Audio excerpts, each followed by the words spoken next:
खण्डमण्डलाकारं व्याप्तं येन चराचरं तत्पदं दर्शितं येन तस्मै श्रीगुरुवे नमः। अज्ञानान्धस्य लोकस्य ज्ञानाञ्जनशलाकया चक्षुरुन्मीलितं येन तस्मै श्रीगुरुवे नमः। श्री सद्गुरु का पुण्य पावन सानिध्य स्मरण करते हुए अपने सभी प्रेमी मित्र और आत्मरूप सज्जन भाई बहनों का हार्दिक स्वागत समादर करते हैं। मित्रों, सर्वांग योग ये स्थायी बीज है दिव्य चक्षु का। इस सर्वांग योग बोध को प्राप्त करते ही हमें दिव्य चक्षु मिल जाते हैं और दिव्य चक्षु से इस विश्व की ओर देखने पर हमारी दृष्टि दिव्य हो जाती है, भगवत दृष्टि हो जाती है। सर्वसमावेशक, सार्वभौमिक, सार्वदेशिक, सार्वकालिक सत्य को जानकर हम अपने संकुचित व्यष्टि अहंकार से निवृत्त हो जाते हैं और यही इस नर्तन का परम साध्य, परम लाभ जान सकते हैं और अनुभवी ही इस विद्या की रुचि, इस विद्या का लाभ यथार्थतः जान सकते हैं। आइए, सर्वांग योग के 8वें अध्याय अनन्य भक्ति योग में आपका हार्दिक स्वागत है। हमने क्षर अक्षर पुरुषोत्तम इस त्रिपुटी के द्वारा इस विश्वरूप परमात्मा के यथार्थ स्वरूप को जानने का और देखने का, समझने का, अनुभव करने का एक ऐसा अद्भुत संयोग प्राप्त कर लिया है कि इस संयोग से हम ये अब जानते हैं कि ये विश्व में एक कण भी परमात्मा से अलग नहीं है, न हम है न कुछ और है। इस विश्व में ऐसा कुछ है ही नहीं जो बगैर ईश्वर के संचालन से चल रहा हो या बगैर ईश्वर की मर्जी से यहाँ उपस्थित हो। ऐसा कुछ भी नहीं है, क्योंकि एक ही धातु से अनेक वस्तुएं बनती है। एक ही मिट्टी से जैसे अनेक यानी ईंटें, खपरेल, मटके बनते हैं, सुराही बनती है, उसी तरह वह एक विश्वरूप परमात्मा ही अनंत रूपों, रंगों, आकारों में साक्षात दृष्टिगोचर हो रहा है। और यह जानने के बाद अब प्रयोजन क्या है? विश्वरूप परमात्मा का दर्शन करना, जानने का प्रयोजन क्या है?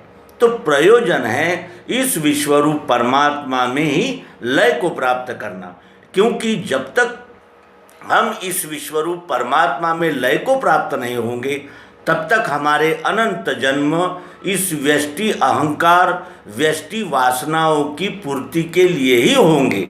और जब तक हम व्यष्टि वासनाओं में ही लिप्त रहेंगे तब तक हमें सच्चा आनंद और स्थायी समाधान की प्राप्ति नहीं हो सकती, भले ही हम अनंत जन्म ले लें।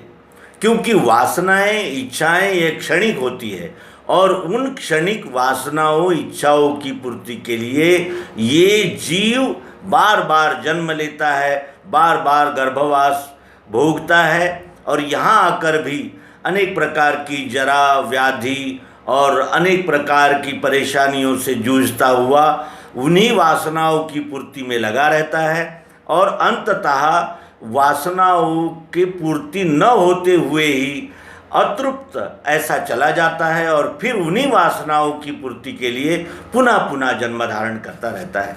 आइए, अब विश्वरूप परमात्मा को हमने जान लिया है, अब उसकी अनन्य भक्ति के मार्ग में हम प्रशस्त हो चलने लगें।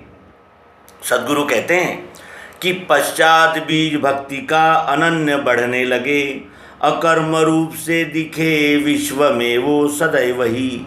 ये पराभक्ति है श्रेष्ठ, मुक्तों का निज धाम है, संपूर्ण वृत्तियों का है एक ही लय स्थान ये। इसी में स्थित होने से रस एक कंप वो, हुआ मद्रूप ही जानो जन्म मृत्यु से नहीं। सर्वांग योग ये स्थायी बीज है दिव्य चक्षु का, इसे जो पाठ में लेवे चित्त से निज कर्म में, यदृच्छा से योग क्षेम होवेगा उसका सदा, अंत में पद सो पावे वेदों में श्रेष्ठ जो कहा।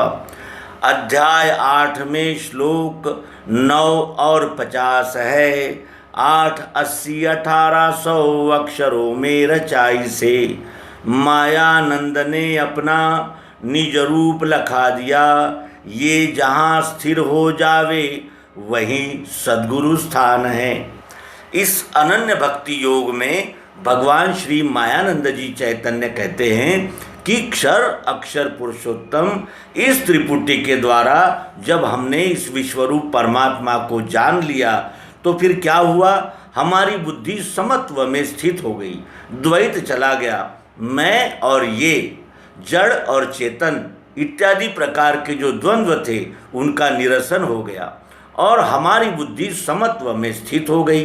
जैसे जैसे हमारी बुद्धि समत्व में स्थित होती जाएगी वैसे वैसे हमारे सभी, यानी जिसे कहते हैं कि भेदाभेद और पक्षपात के व्यवहार समाप्त होते चले जाएंगे।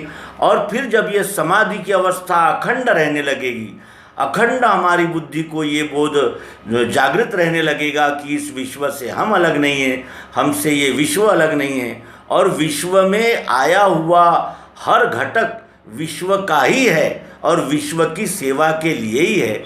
ये बोध जब स्थिर होने लगता है तब उसे अनन्यता मिलती है, अन्य नहीं उसे अनन्य कहते हैं। और इस अनन्यता का बोध मिलते ही फिर वेदों का सार भी मिल जाता है। वेदों का सार क्या है, सर्वम खलविदम ब्रह्म, यह सब ब्रह्म ही है। और ये बोध मिलने के बाद फिर मनुष्य की प्रवृत्ति भक्ति की ओर मुड़ती है, मनुष्य भक्ति करना चाहता है। अब तक जो भी वो कर्म कर रहा था वो केवल अपने हित के लिए, अपने स्वार्थ के लिए ही कर रहा था, लेकिन अब वो आप सहित गोविंद को जानकर अपने सहित संपूर्ण विश्व की अनन्य भाव से सेवा करना चाहता है। इसलिए अब यहाँ से अनन्य भक्ति के सर्वांग योग के 8वें अध्याय से प्रारंभ हो रहा है कि ये बोध जानने के बाद ये भक्ति का बीज अनन्य रूप से बढ़ने लगता है। धीरे धीरे भक्ति की भावना, सेवा की भावना हृदय में बढ़ने लगती है। और वो भी ऐसे नहीं कि हम किसी पर उपकार कर रहे हैं, किसी पर एहसान कर रहे हैं या लाभ के लिए या कर्मफल के लिए हम किसी की सेवा कर रहे हैं, ऐसा नहीं। और कर्म यानी कर्म सेवा के करके हम अपने अहंकार को तुष्ट कर रहे हैं, ऐसा भी नहीं। इस तरह हम अनन्य भक्ति का बीज धीरे धीरे धीरे धीरे बढ़ने लगता है, आप ही आप। और फिर अकर्म रूप से दिखे विश्व में वो सदैव ही। अकर्म किसे कहते हैं, जो आप ही आप होने लगता है। आज भी हम यानी अध्ययन, अध्यापन, ज्ञान विज्ञान, न्याय रक्षा, व्यापार गोपालन और सेवा, यह सब कर्म करते ही हैं, लेकिन इसमें अन्य जानकर करते हैं। मैं करने वाला हूँ और मैं सेवक हूँ और ये सेव्य है। इस प्रकार का द्वंद्व कायम रहता है। लेकिन जब ये बोध स्थिर हो गया कि ये विश्व रूप ही परमात्मा है, तो फिर वो हमारे कर्म अकर्म रूप से होने लगते हैं।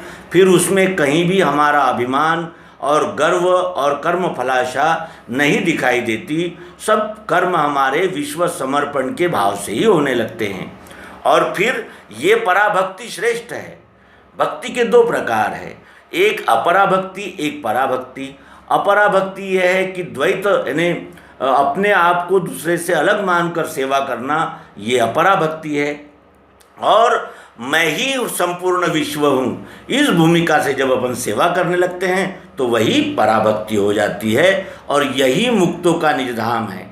जो मुक्त हो गए हैं, जो आवागमन के चक्र से मुक्त हो गए हैं, जिनकी व्यष्टि वासनाएं समाप्त हो गई है, उनका ये निजधाम है। और ये संपूर्ण वृत्तियों का एक ही लय स्थान है। हमारी हर इच्छा, वासना, अनेक प्रकार के जो महत्वाकांक्षाएं हैं, जो विश्व में ही उठती है, विश्व में ही पूर्ण होती है और अंततः हम विश्व में ही लय को प्राप्त करते हैं। इसी तरह संपूर्ण वृत्तियों का एक ही लय स्थान यह विश्वरूप परमात्मा ही है, यह सिद्ध होता है। इसी में स्थित होने से रस एक अकंप हो। इसी विश्वरूप परमात्मा की सेवा में जब स्थित हो जाते हैं तो फिर एक रस आनंद हमें प्राप्त होने लगता है और फिर हम मद्रूप ही हो जाते हैं, विश्व को जानकर विश्वरूप ही हो जाते हैं। और ऐसा होने पर फिर जन्म मृत्यु का कोई कारण ही नहीं रहता, क्योंकि हम जन्म लेते हैं वासनाओं के लिए और मृत्यु होती है इस शरीर की। तो जब जन्म ही नहीं लेते तो मृत्यु भी नहीं होता। लेकिन जब हम जन्म भी लेते हैं और इस अनन्य भक्ति के लिए ही लेते हैं तो फिर हम स्वतंत्र होते हैं, क्योंकि वो हम विश्वरूप परमात्मा की सेवा के लिए ही जन्म लेना चाहते हैं। और इसी प्रकार संत भी कहते हैं कि मुझे मुक्ति धन संपदा नहीं चाहिए, मैं बार बार जन्म लूँगा हे परमात्मा आपकी सेवा के लिए। क्यों? क्योंकि मैं और आप ये दो नहीं हैं। सर्वांग योग ये स्थाई बीज है दिव्य चक्षु का। ये सर्वांग योग दिव्य चक्षु का बीज है। ये बीज मिलने के अनंतर ही अर्जुन अपने स्वकर्म में उपस्थित हो गया और उसने इस विश्व विधाता की सेवा न्याय रक्षा के कर्म द्वारा की। कर्म फलाशा को छोड़कर और कर्म का अभिमान छोड़कर वो अपने स्वकर्तव्य में डट गया। उसी तरह हम भी इस दिव्य बोध को जानकर अपने स्वकर्म में स्वधर्माचरण में सिद्ध हो जाएंगे और सिद्ध होते हैं। इसे जो पाठ में लेवे चित्त से निज कर्म में, इसे केवल रटना नहीं है, इससे केवल एक दूसरे को बताना नहीं है, इसको चित्त में ग्रहण करना है और अपने सभी कर्मों में सर्वांग योग को लगा लेना है। सर्वांग योग जब हृदयस्थ हो जाता है, आत्म यानी जिसे कहते हैं आत्मसात हो जाता है, तब हमारे कर्म आप ही आप अकर्म होने लगते हैं। और यही हमारा महत्वपूर्ण कार्य है कि हम इस सर्वांग योग को अपने चित्त में बिठा लें। और एक बार ये स्थिर अपने चित्त में बैठ गया, अकंप हो गई धारणा, तो फिर निज कर्म भी विश्वरूप परमात्मा के समर्पण भाव से सेवा के लिए ही होने लगते हैं। अंत में यदृच्छा से योगक्षेम होवेगा उसका सदा। जब हम इस विश्वरूप परमात्मा की सेवा अनन्य भाव से करने लगेंगे तो विश्वरूप परमात्मा भी हमारा योगक्षेम आप ही आप यदृच्छा से हमारा होने लगता है।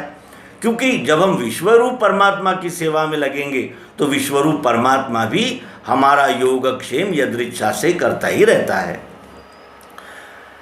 अंत में पद सो पावे वेदों में श्रेष्ठ जो कहा। अंत में वो पद पाते हैं जो वेदों में सर्वश्रेष्ठ पद कहा गया है, जानत तुम ही होई जाई। ये हमारा अंतिम श्रेष्ठ पद है जो वेदों ने वर्णित किया है। और अध्याय 8 में श्लोक 9 और 50 है। सर्वांग योग में 8 अध्याय 8 है और श्लोक 9 और 50 है, यानी 59 श्लोकों में ये सर्वांग योग की रचना भगवान श्री मायानंद जी चैतन्य इन्होंने की है। मायानंद ने अपना 880-1800 अक्षरों में रचाई से अक्षर भी गिनकर उन्होंने यहाँ नमूद करके रखे हैं, इसलिए कि इसमें कोई घालमेल कोई मिलावट न हो सके। ये जैसा है वैसा ही साधकों तक जाएं, इसलिए यहाँ उन्होंने श्लोक और शब्द भी गिनकर लिख रखे हैं। मायानंद ने अपना निज रूप लखा दिया। श्री मायानंद जी चैतन्य इन्होंने अपना निज रूप आत्मरूप लखा दिया, यानी आत्मरूप का अनुभव हम सबको दे दिया है। उन्होंने अपना निज रूप व्यक्त किया है इस सर्वांग योग के द्वारा। और ये जहाँ स्थिर हो जावे, ये सर्वांग योग जहाँ स्थिर हो जाता है वही सद्गुरु स्थान है। सद्गुरु किसी व्यक्ति का नाम नहीं है, इस बोध का नाम सद्गुरु है। ये बोध जहाँ स्थिर हो जाता है वो स्वयं ही सद्गुरु हो जाता है और सद्गुरु ही सद्गुरु बना सकता है। सद्गुरु ही स्वयमेव सद्गुरु यानी बोध देकर यानी जैसे हम हैं वैसे ही बना देता है। पारस लोहे को सोना बना सकता है, लेकिन सद्गुरु ही मुमुक्षु को सद्गुरु बना सकता है। ये इस बोध की महिमा है। इस तरह हमने अनन्य भक्ति योग नामक सर्वांग योग के 8वें अध्याय का अवलोकन किया। मित्रों, यहाँ सर्वांग योग संपूर्ण होता है। हम भी सर्वांग योग को सदैव अपने मनन चिंतन निधि ध्यान में रखेंगे और निज कर्म में उसका उपयोग करेंगे। निज कर्म करते हुए ये अपने बुद्धि का समत्व हम स्थिर रखेंगे और इस प्रयत्न में हम सदैव सफल होंगे।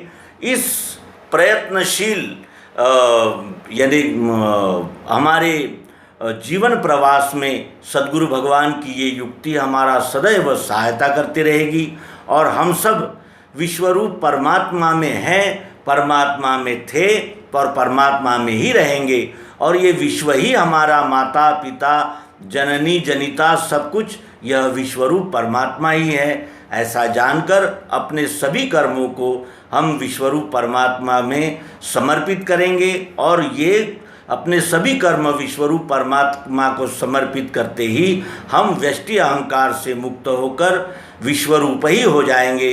इन शुभ संकल्प के साथ सर्वांग योग मालिका के इस अंतिम अंक को विराम देते हैं। आप सभी से अनुरोध है कि न्यूनगंड और अनेक मत पंथ संप्रदायों के विचारों को तिलांजलि देकर सर्वांग योग को अपनाकर विश्वरूप विधाता के साथ हम एकत्व प्राप्त करेंगे और इस कार्य में हम सदैव संलग्न रहेंगे और इस विद्या को, इस युक्ति को जन जन तक पहुंचाने का सदैव प्रयास करेंगे। इसी सत्य संकल्प के साथ नर्मदे हर सद्गुरु भगवान की जय।